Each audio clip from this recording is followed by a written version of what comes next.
بسم اللہ الرحمن الرحیم۔ السلام علیکم ناظرین۔ گھر کے قریب آ چکا تھا۔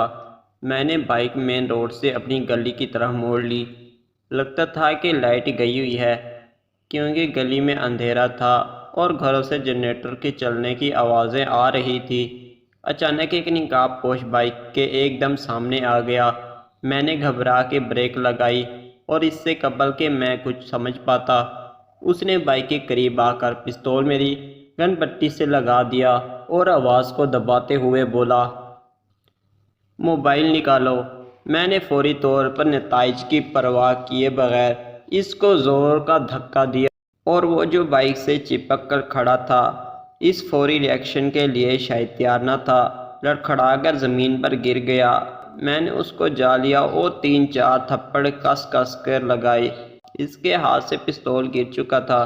میں نے اس کو قابو کیا اور ایک ہاتھ سے اس کا نقاب اتار دیا۔ اس کی شکل دیکھ کر میری حیرانگی کی انتہا نہ رہی۔ وہ کوئی اور نہیں، میرا اپنا نوکر تھا جو کہ آج چھٹی پر تھا۔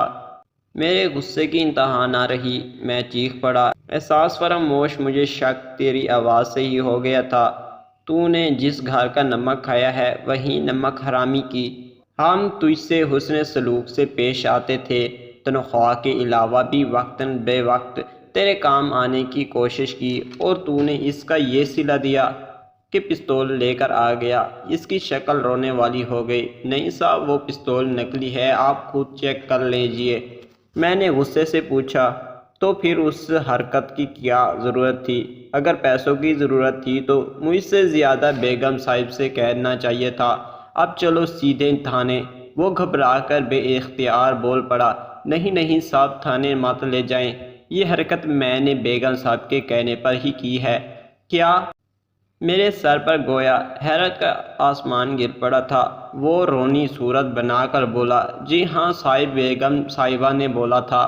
گھر آ کر وہ اس منحوس موبائل میں ہی ہر وقت گھسے رہتے ہیں۔ تجھے ہر قیمت پر آج یہ موبائل چھیننا ہے، ورنہ تیری نوکری سے چھٹی۔